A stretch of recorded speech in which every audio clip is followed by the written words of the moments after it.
Hello, lovely people. My name is Rohit, and I welcome you all at the CERTIFY podcast. In the CERTIFY podcast, we dive into the intricate landscape of IoT security with our experts. We explore the risks, vulnerabilities, and solutions which are shaping the connected world. Today, we have the pleasure of having Rob Tiffany, who works as a research director at IDC, and he focuses on cloud and edge computing.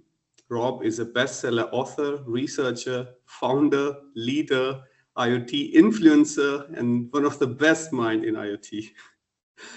In past, he worked as a vice president and head of IoT strategy at Ericsson, and also as chief technology officer at Hitachi. So he brings in a lot of experience in the space of IoT. And to talk with Rob, I have invited another Rob, who is also a pioneer in the field of IoT and also founder. So, gentlemen, welcome to the show, and let's dive into what do you have to say about IoT. Okay, well, thank you, Rohit, and well, Rob. Sort of, it's always nice to see you and talk, and because absolutely, you always, indeed, like Rohit was saying, you have a lot of different kinds of experiences, from very technical to strategic to sort of really having an overview of what's going on the ground, being able to talk about what's going on the ground and assessing that. Sure. And also have this bigger picture. So it's this one kind, it's this unique view that basically is very, very difficult to get. Oh, I appreciate that. Well, it's very much true, and everything I know about IoT I learned from you, Rob. So don't hold back. Well, you make my day. You make my day, Rob. But so if we're looking at sort of AI is the big word now, right? Sort of it's all over, and if you would think about relationships with IoT and AI, you could say that IoT is the hand and feet of AI. Sort of at the moment, you could say that IoT is feeding a lot of data into AI. Yeah. Absolutely. And what would sort of a convergence, if that's possible, what would it look like? Sort of, or what do you think that is going on? I think we saw some news.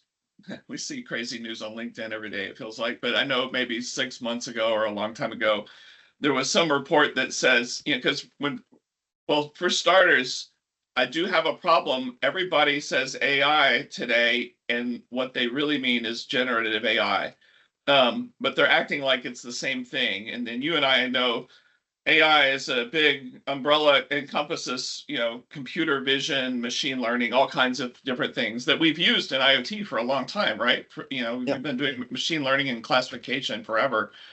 And so, but no doubt about it, all the hype around AI is generative, it's large language models, that kind of thing. And there was some news 3 to 6 months ago about, we've scraped the internet and we've run out of data to train these large language models on.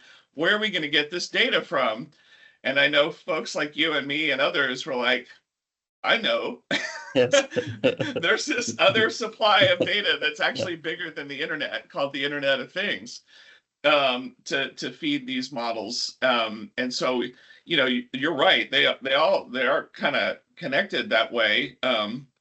If IoT is that pipeline of data, it's, like lots of technology over time, early days we're excited about it. It's the biggest thing in the world. And, and you started your organization a long time ago in Europe. And, but like lots of things over time, it fades into the background sometimes, or because it doesn't die. It just kind of goes mainstream. And that's maybe a lot of times people mistake things. We're not doing anymore. What really happens with technology is it starts to disappear because it becomes so pervasive that it becomes like just the fabric of everything. Yeah. And so it goes from the special thing to plumbing. And but AI doesn't work without data, and IoT is your biggest supply of data in the whole world, about everything around us, from all the stuff that we've talked about forever and know about. Now, I would almost say has a renewed purpose in life, And so I think they're going to work together. And so I think, all these organizations that are working so hard on training these big, giant, large language models and all these GPUs, and they're building, it's amazing the compute resources that are being built right now for AI. But yeah, it's going to be fed into it. And so I think, when we think of adjacent trends, like, how we'll talk about Industry 4.0 in manufacturing, and the biggest component of Industry 4.0 is IoT and digital twins and stuff like that.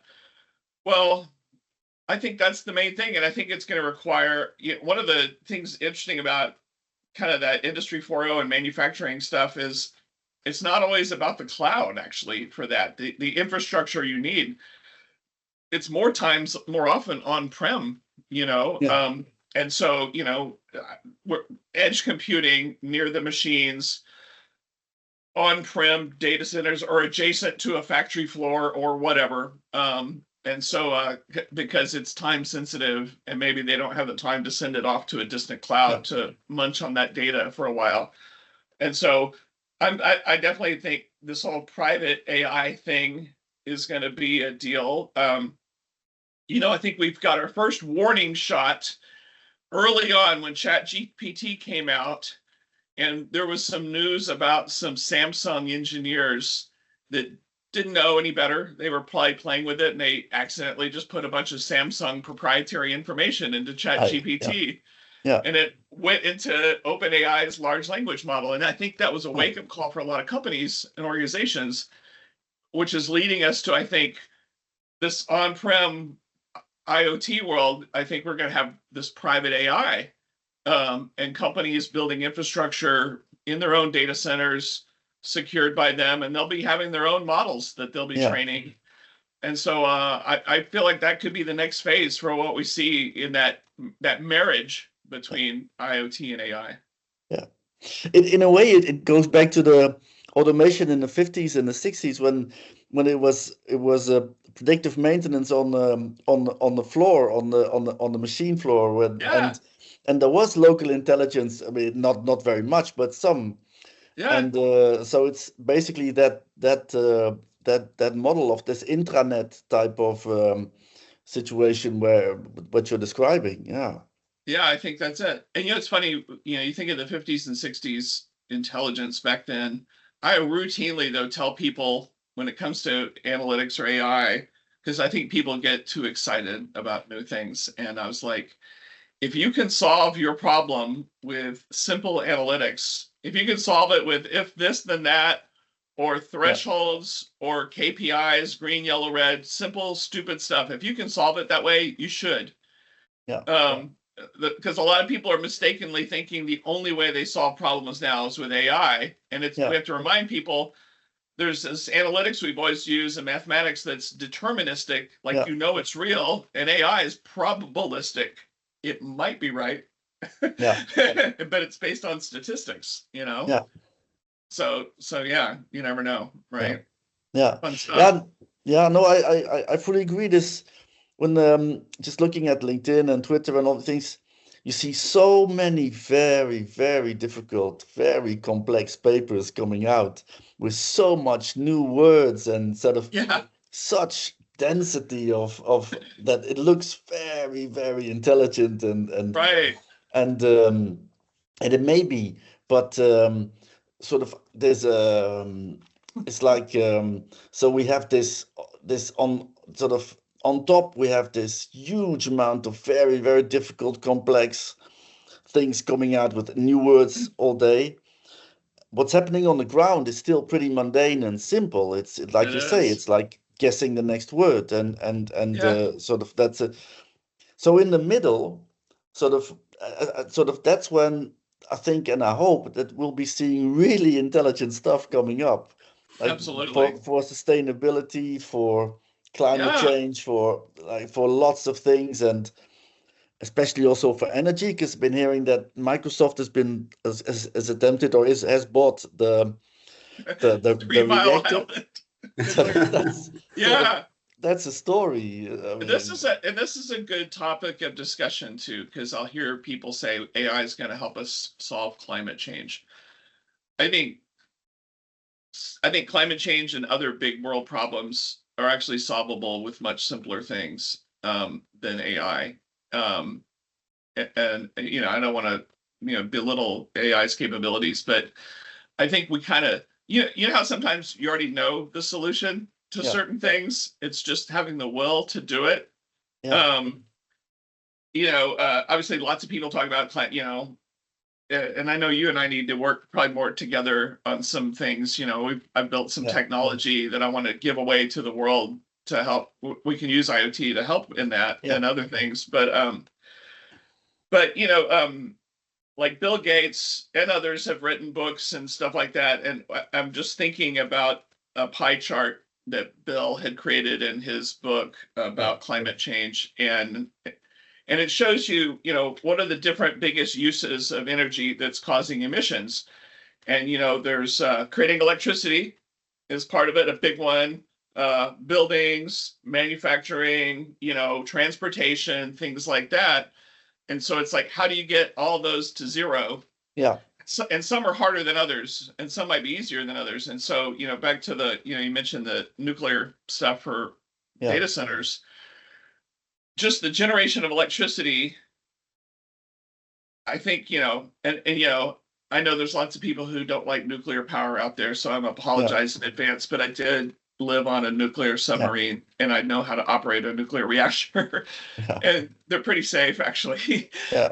Especially the new stuff, the new designs, there's no way they can even melt down anymore.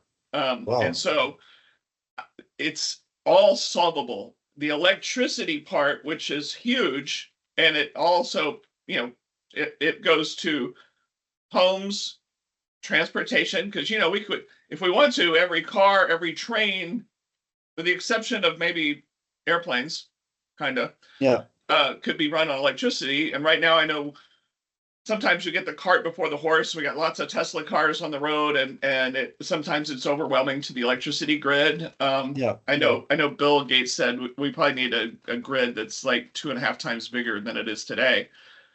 But that could be and should be supplied by nuclear power easily and cheaply with zero emissions. And we've had that technology forever, since the 30s. And so I think that wedge of the pie, electricity, because right now electricity generation is primarily from natural gas, coal, oil, petrochemicals, right? Is how we primarily create electricity. So I think that could be solvable. Buildings, which are 6 or 7%, they're powered by the electricity that's over in the other part of the pie chart. So if we fix that, maybe we could fix the building part, right? And then trains and stuff like that, transportation, a big stuff, I think it's just little by little. And I know sometimes you probably heard the same things I've heard. The younger generation is feeling anxiety about climate change, and they're worried that we're not going to make it, or there was always these anti-climate change people, and I know lots of them. And I know this show that we're doing today is not about climate change, but anyway, but the thing is, because you'd say, well, in the future it's going to get warmer and all these bad things are going to happen. Well, we're already there now. It's not a prediction anymore. We are living in that result. And so it's already happening. I know there's always talk about by 2030, we've got to fix all these things. And it feels like we're not going to be able to even come close to that.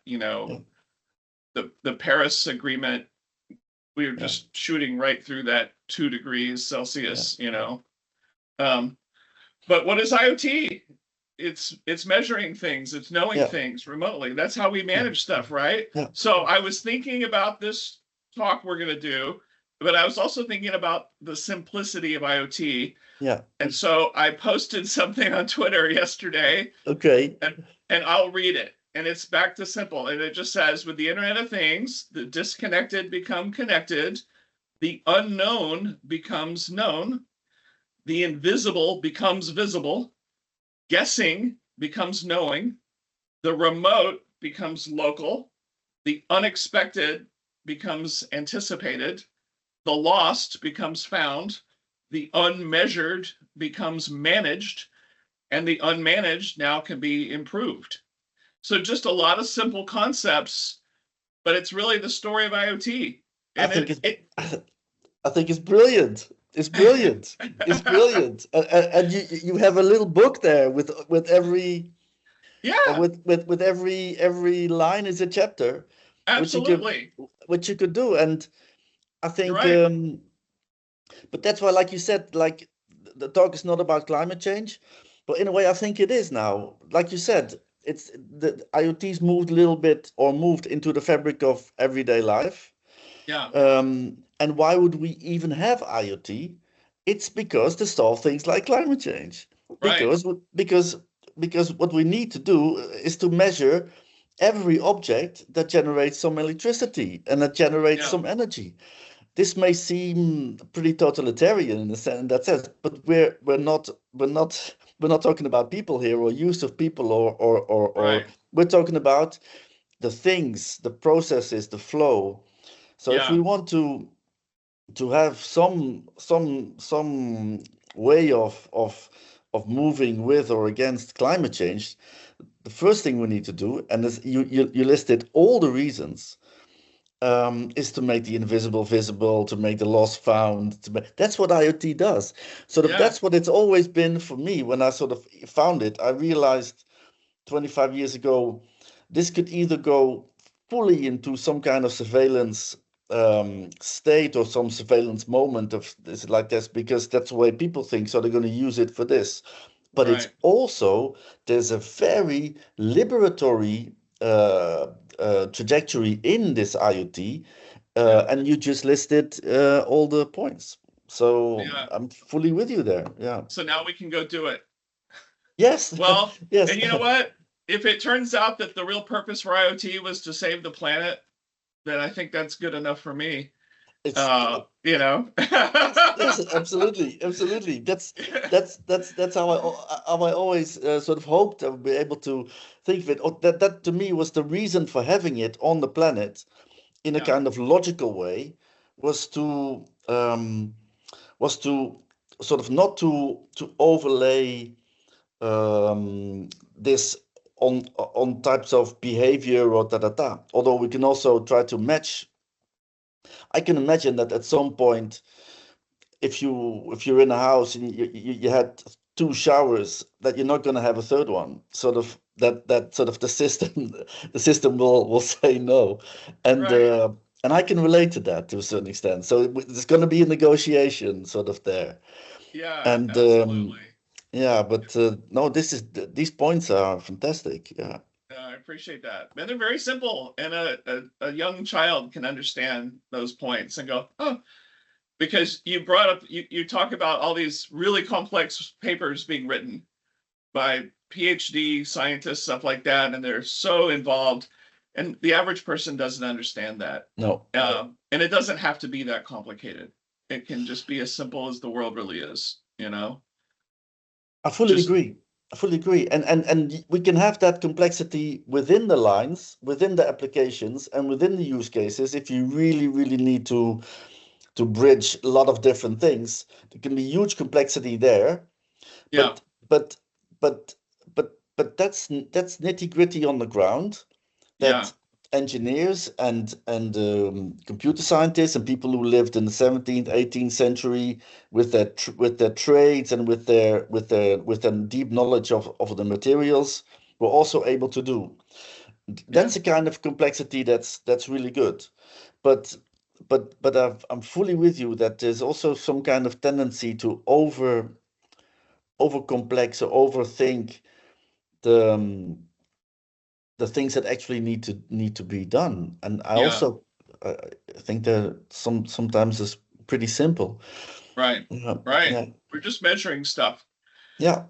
That's what we're doing. And so now and that's how everyday life is in business or whatever. You've always heard that term. You can't manage if it's not measured or whatever it is. And so that's kind of how I think about that. I've been thinking, like, for instance, some people like, Rob, why are you going down and speaking every year at these oil and gas conferences in Houston, Texas? But the presentations I'm doing are actually on measuring emissions and how to try to get oil and gas people moving in the right direction to net zero. And it's like, it's the hardest task in the world of the one group or organization in the world that doesn't want to go there. It's the oil and gas industry, right? Yeah. And hydrocarbons. And so, but I go there, it's important to go right into the lion's den. It's easy for people to be safe on the sidelines. But it's important to go right into the heart of where the big problem is and start talking and saying, and just showing little incremental things, little by little.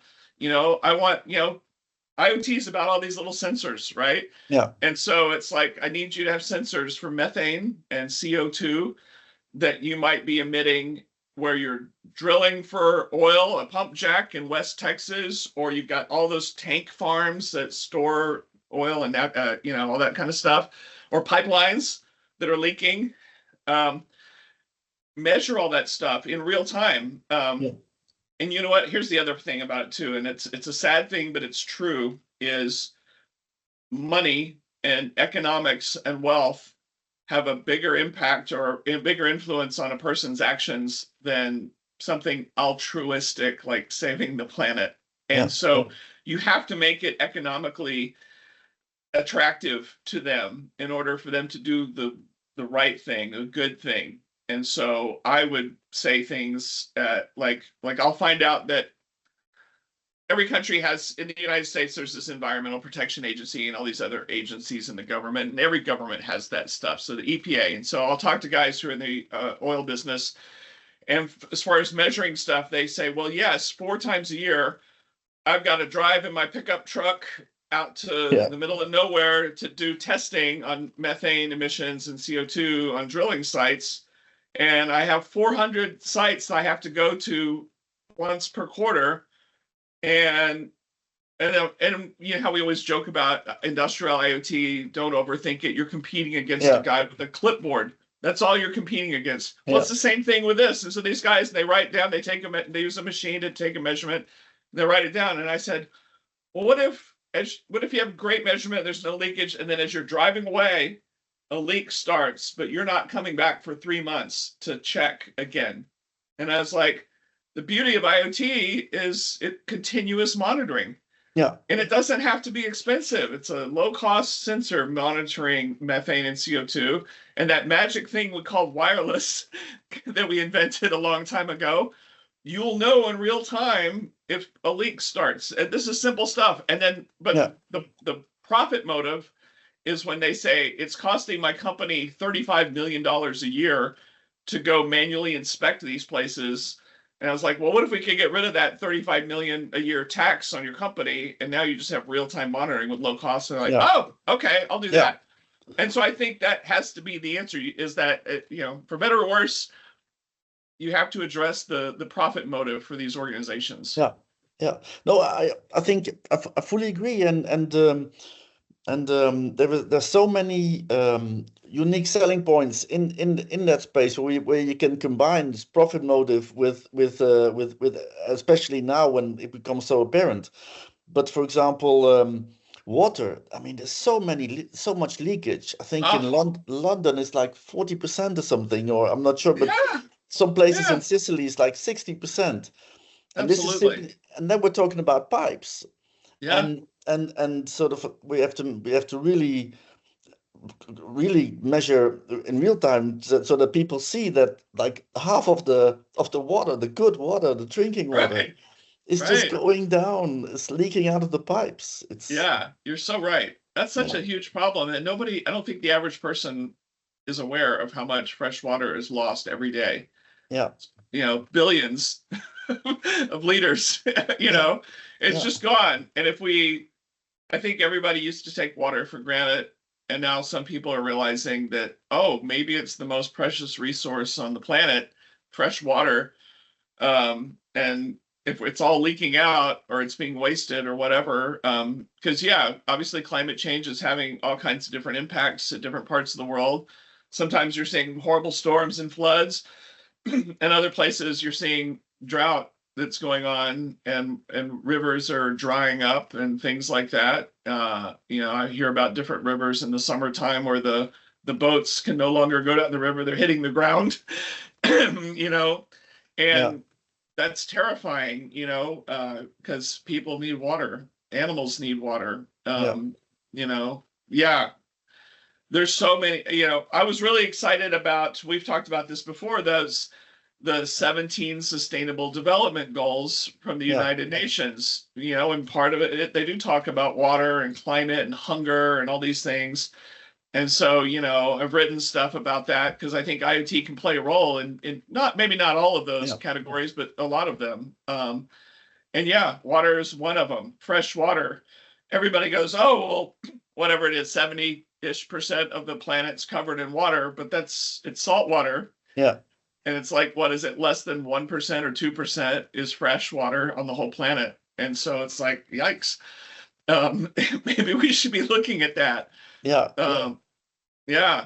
It's gonna, I think we'll be seeing mass migrations of populations away from areas where the water is going away. You will see sea level rise, and you'll start to see some cities that will become not viable, like Miami. But also you hear about some of these South Pacific islands that are about to disappear. Anyway, we can tackle some of this stuff. And we don't need AI. We're just measuring simple stuff, right? Exactly.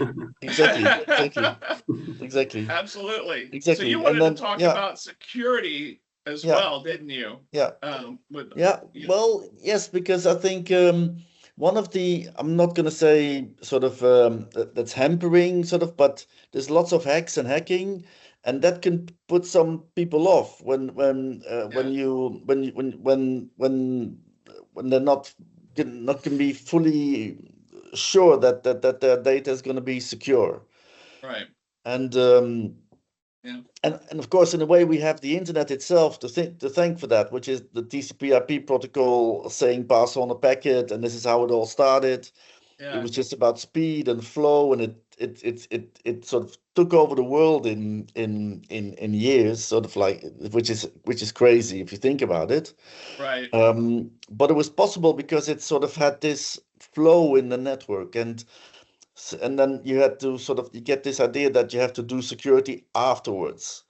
And so what are you thinking about that? For example, when you was at Hitachi or Microsoft or one of these bigger companies, how would that relate? Ironically, where I thought about that the most, believe it or not, was late in the game when I was at Ericsson. I had the opportunity. Ericsson had, lots of big companies might have an incubator or an accelerator for ideas inside the company to try new things. And so Ericsson had that. It was called Ericsson One. And I got really interested, and we've talked about this before, about using IoT in agriculture. And so built some technology and was spending time out on farms. But along the way, to your point, I really thought, and since I still write code and build this stuff, the data pipeline, like from device to whatever your platform is that's ingesting the data and storing and doing something with it, I really started thinking hard about that flow from device to whatever, the cloud or whatever. And I was thinking about anomaly detection and what was normal for IoT, and it took on a life of its own. I didn't plan to build a security product, but it kind of started happening. And so we all know we do the basic stuff. We want to encrypt data in transit. You want to encrypt data at rest. And so it starts there. And so you've got TLS, SSL, You've got, when you're storing data, when you capture it, it's an encrypted drive or encrypted database, things like that. It's a little harder on the device side, though.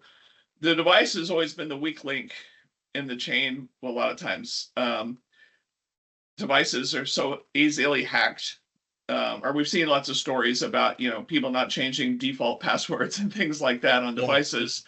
But I also know how, this will sound bad, lazy developers, lazy people, they follow the path of least resistance. And so I might say, well, the right way to do security on an IoT device is make sure that you store the credentials that you're going to need to send your data in the TPM chip and hardware and stuff like that. But I know that actually nobody does that. Sadly, or very few people do it. Most of the time, I either see people hard coding security keys, API keys, tokens, whatever in code, or in a little text file sitting, on the device, and they read it and then they send data. Because you gotta, when you're sitting, let's just keep it simple. Let's say we're just doing like REST, HTTP post kind of thing, right? And so you might send, in the headers, you might send, uniquely identify each device. So here's my unique, who I am. And then, a token of some kind that for all you people at home, that would be your password. And so, and so you do that, or some people use X509 certificates. But I know how the human nature is when it gets really difficult or it takes a lot of time, they just won't do it. And so I don't see as many people using certificates because it requires this PKI system and all this other stuff. And people are like, and so I started thinking about, okay, let's build security for the lazy developer, for the real person, because I'm not going to assume a perfect world because we just don't live there. And so I was like, okay, what would I do? And so at a minimum, and you know what? I apologize. I'm a total .NET developer because I grew up in Microsoft. And so I'm writing all this stuff in C#. And locally over time, you had .NET Core that was cross-platform and open source, and I can run it on a Linux device or a Raspberry Pi or a little tiny. There's a group of folks, they build this Meadow stuff where you can actually do .NET on microcontrollers, which is fun, instead of having to use C or whatever. But I was like, okay, they're going to save it in a text file on the device, but I'm going to hash that password and all those credentials on that stuff. And I can even use .NET to do its own encryption against those things and encrypt that text file and decrypt it and that kind of thing. I also did stuff where people understand, like if you work at a big company, you might know once a quarter or whatever, they make you change your password at the office all the time. And you find that frustrating because you keep forgetting, and so you have your little sticky note that you put on your computer screen. Yes. So, and so I was like, so the idea of rotating, so you hear about people rotating security keys or rotating certificates. So I built that in as well so that on some kind of frequency, I could, every time a device connects to the server to send its payload, its telemetry data, it would get a new security token and it would pull that down and change its password basically. And if you wanted, you could tune it to say every single time, I want you to change the security token every time. And so you would do that to keep the bad guys guessing or racing to keep up. Other things that we do in IoT that are kind of where you can look for anomalies. Usually there is some kind of frequency by which you're sending data, and you set that in your system. You might say, on this machine in a factory, I'm sending data once per second or once a minute, whatever it is. In agriculture, it didn't have to be as frequent. Things are a lot slower on the farm. And so it might be every 30 minutes. But then what I would do is I would do security checks and look at the timestamps and say, is there an anomaly? Am I all of a sudden seeing something? It's the baseline is set for once per hour, but now I'm getting data every second. So maybe somebody's compromised the device and they're kind of Yeah. doing a denial of service attack.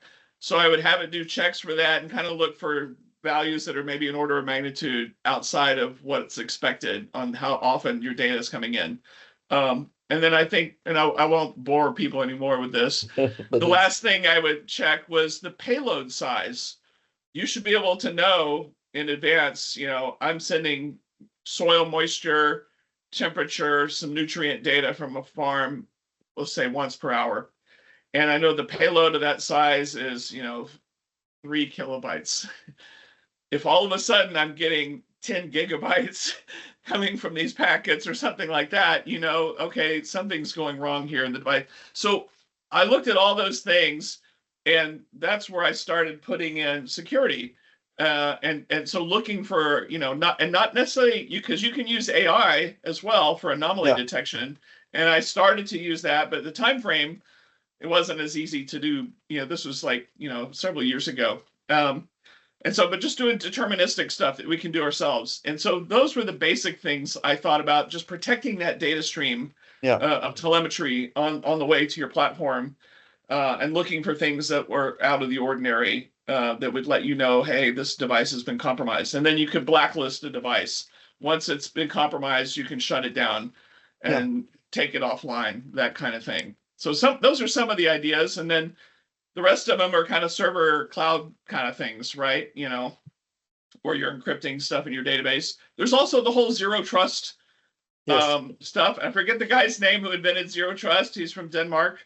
But the idea was there's no more castle with a moat anymore. And once you're inside the castle, you can do whatever you want. Zero trust means I don't trust you anywhere at any time. And so you have to keep if there are numerous hops that your data makes, and so people understand device to server hop, and I authenticate you there. Yeah, I know who you are. Okay. And then maybe I put you in a message queue, and then I'm going to send you onto a database, or I'm going to go to analytics. The idea that if I go to another server, another hop to do something else, I should have to re-authenticate that every step of the way, not assume that once you're inside the castle, you're okay. That kind of thing. Now that does slow down your system, but speed and security, it's a trade-off I think you have to make potentially. And in the end, we're probably only talking maybe milliseconds or something like that to do lookups and stuff. So I'm just rambling here, folks. Yeah, no, it sounds great. And have you noticed that it's the people are talking more about it, there's more awareness of these issues, or? So, it's in little pockets, I think, here and there. Unfortunately, people think of security as a tax or an extra cost. Like when you're starting any kind of project in the world, but we'll just say it's a software project or whatever, there is the what of the project. The goal of this is I'm going to do this thing and it's going to help our organization, and that's why we're doing it. And so everybody's focused on building that thing, and it accomplishes this task, and that's the value. And then someone comes along and says, oh, but I need you to spend a bunch of time doing security. And I think of so many friends who are at security companies or security startups that have great technology, and they struggle. And it's because customers feel like, I don't know if I want to pay for that. It's like buying an insurance policy. And they think, you know what, we'll probably be okay, so I'm not going to pay the money for that. And that happens all the time. And then until they get hacked. And so, all those security companies are all saying, look what just happened. I mean, gosh, every day there's something happening now. Yeah. You would think people would wake up. In Europe, we have the Cyber Resilience Act. And so that's exactly targeted at device level, like you say, and it's kind of tested at this. It's quite logical and simple, and finally they did it. You kind of test it at the moment when you get your certificate for electrical device. So whatever device goes into the market, it has to be tested for electrical device. So that's where they are now aiming to test security and sort of.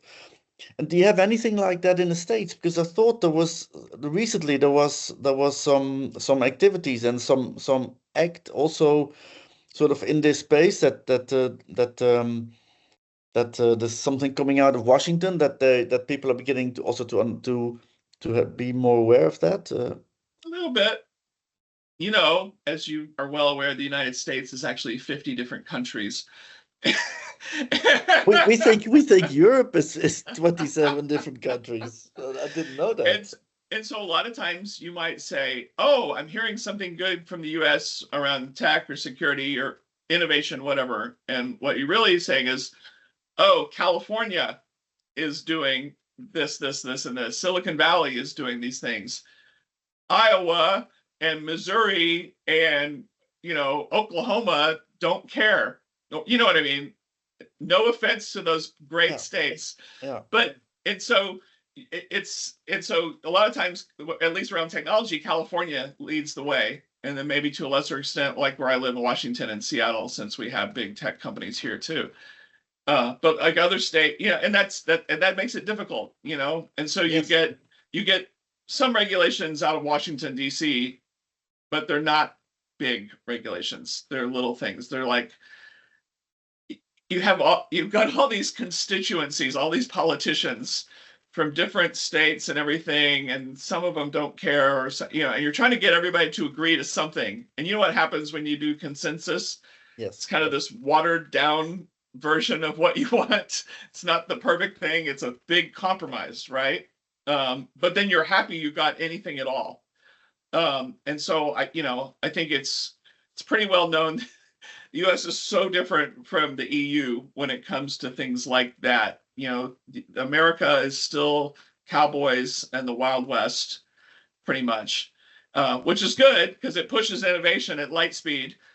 But maybe we skip some things along the way. Yes.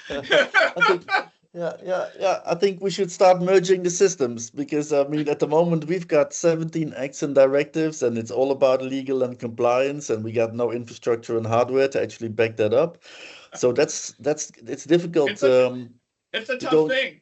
Yeah, that's a tough thing. But I thought that we had 27, 28 countries and I'm hearing that you have 50 sort of.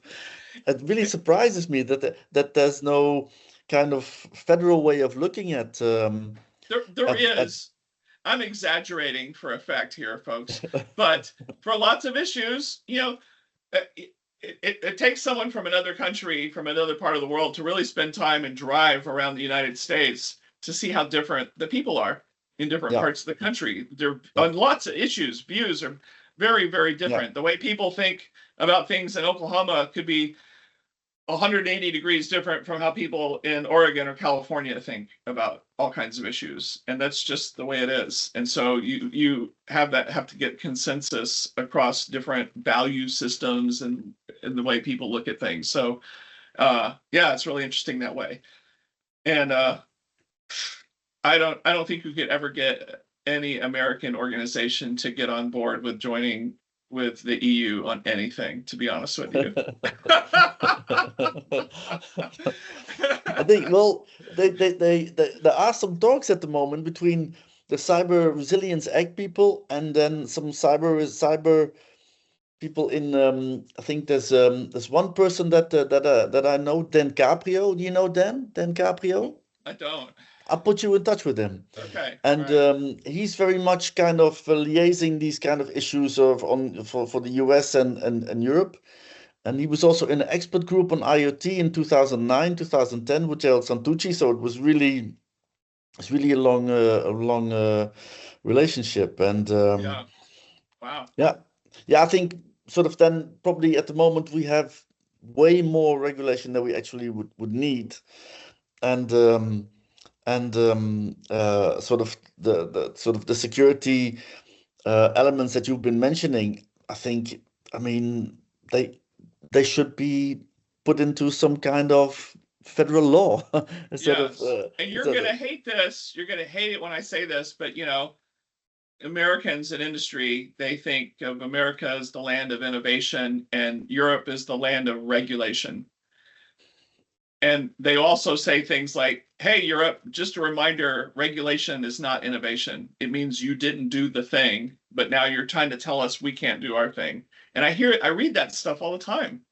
And so and you'll hear companies like, oh, wow, the EU is finding Facebook or whoever, however many billions of dollars, or Google, and because of breaking some EU thing.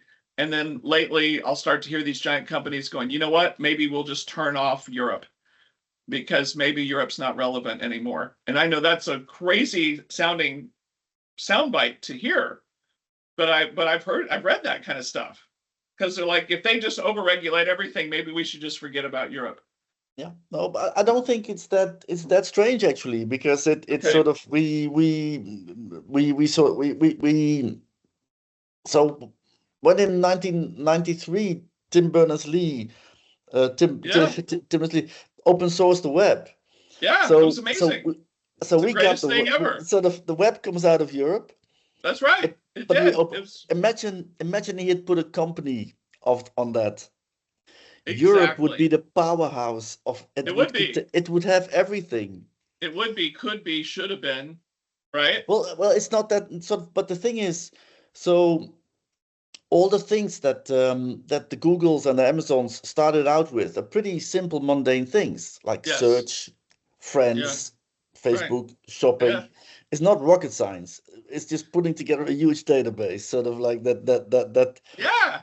And now now they're sort of they put layer after layer after layer, because I mean they're sitting on so much cash. It's unbelievable. So but yes, funny.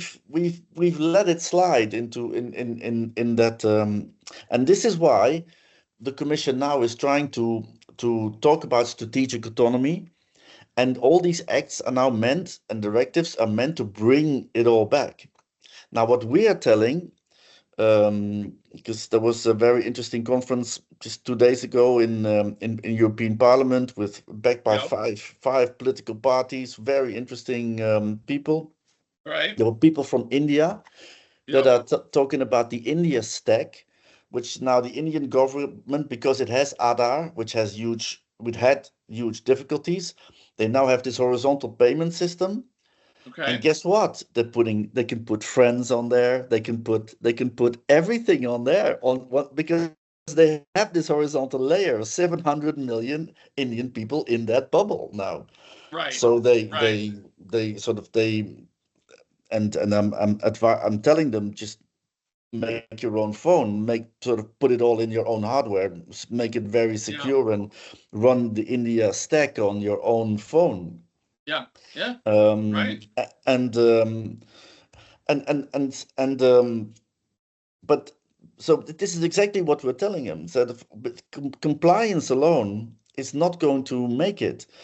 I think having as a kind of last resort fines is very undignified for a 500 million zone of people. If all you have is fining people, innovative people. That's what these companies in different parts of the world. That's how they start to view Europe. That's the place where I'm going to get fined. Yeah, but it's true. But we're trying to sort of more from the technical community and the people, the engineers, people who understand this shift.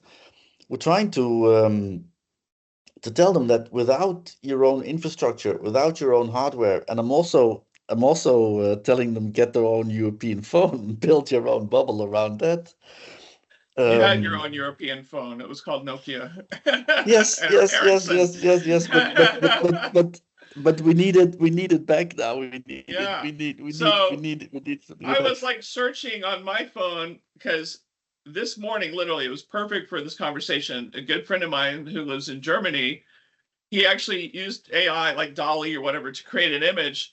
It was exactly what we're talking about. It was about Europe being left behind. And so it created an image of a medieval city, very European, and then spaceships and all this tech from Asia and America flying all over this medieval city, and that's how he was viewing Europe, or how it was going to play out. And he was, it's like, it was disappointing, So you're right. There's got to be a way to fix this stuff. It's got to be a way. I mean, we had Breton, the commissioner, European commissioner, and he's stepped down, but he was tweeting very enthusiastically and very positively that Europe had managed to remove one feature from TikTok.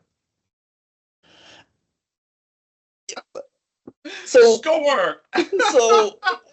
so we have this. This is what we have. We have And commissioners. that European commissioner was tweeting a bunch, and then what was notable was that Elon Musk replied to him Yes. with a video clip from a movie with Tom Cruise, and Yeah. I can't say what he said here, No. but it was hilarious. Yeah. And you know, and so the only thing Bill remember is like, yeah, Elon really stuck Yeah. it to that whoever that no-name EU Yeah. commissioner guy is. Like, Yeah. we're going to arrest you, Elon. It's like, whatever. Yeah. Yeah, but that sort of, so we all know that. So after fines, which is the one thing, then indeed there should be at some point arrests. So we should arrest then some people from Facebook working here and put them in jail because of, I mean, this is getting us nowhere. Right. So right. indeed we need to regain this autonomy, because in a way also it's gone too far. So it's also very strange that we now have these super empowered individuals like Yes. Zuckerberg and Musk, and this is also not balanced to the planet. I mean, it makes no sense, sort of so we need kind of another way, but a third way. But finally, people are talking about it. But I fully Yeah. agree. We need to change. Also, today there was some very happy tweet that Europe is going to put 200 million in quantum computing. Well, if it's 200 billion, then you're talking sort of. Then Yeah. you could actually do something. But with 200 million, I don't think you can organize the coffee and the lunch. You're exactly right. That's barely coffee and lunch. You're right. Yeah. Yeah. So Yeah, this and is. you know what? I always assumed that having a place like CERN would have been leading the way in things like that. You know. Well, like I said, they could have if they They would could have have. if they would have done like what Facebook had done, what Google had done. If they would have built World Wide Web company, Yeah. then everything would be in Europe, because Yeah.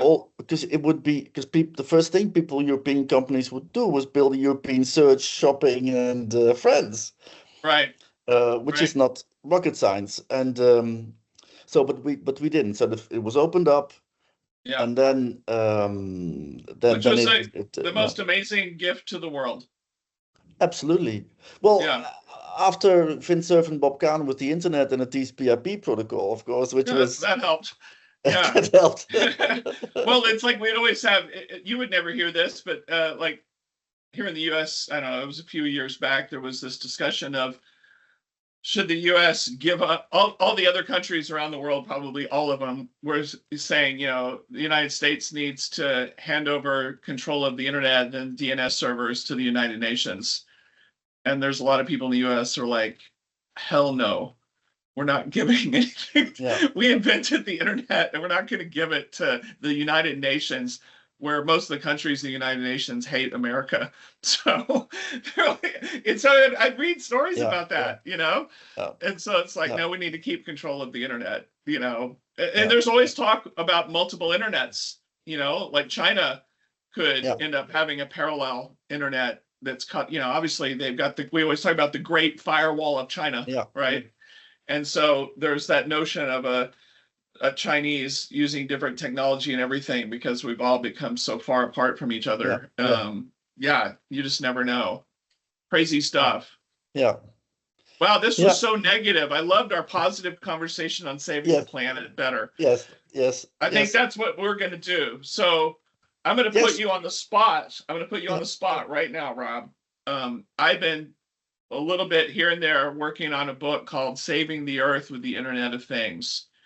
Wow. And it's a book of, kind of starts off with maybe some of those simple principles I read, but most of the book is use cases across the 17 sustainable development goals, like a checklist, like for hunger, IoT can do this, this, and this, and here's how you do it. Use this microcontroller, this kind of power, this kind of wireless, and it's all just simple KPIs, no hard stuff required.